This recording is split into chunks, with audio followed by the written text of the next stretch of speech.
if you're trying to use money that requires banks, you can't trust the banks, right? You certainly can't trust the banks in Africa, in South America, and most of Asia. It used to be Americans thought they could trust American banks. Now they're realizing that they can't trust American banks.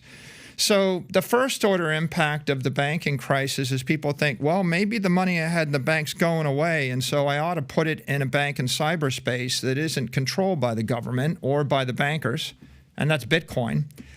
The second order impact is the solution to the banking crisis is print more dollars.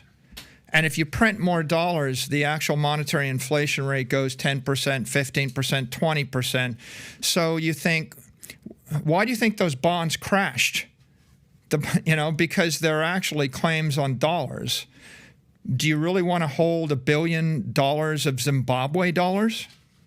What if I offered you 10 billion Zimbabwe dollars? I mean, the answer is it's going to a nickel, okay? So if the paper currency keeps crashing, then you can't own anything that's currency related. You can't own a currency derivative. You need to own something that politicians can't print more of.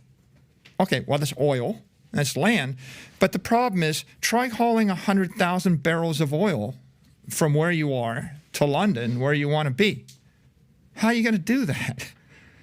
I'll give you $1 billion of land in Central Africa, and then someone takes over with machine guns and declares that everyone with large amounts of land now loses it.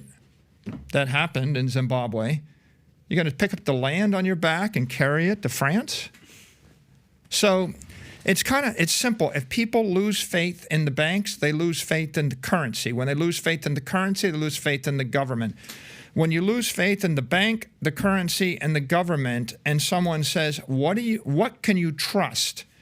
The answer is you can trust Bitcoin because you can custody your own asset, you can run your own node.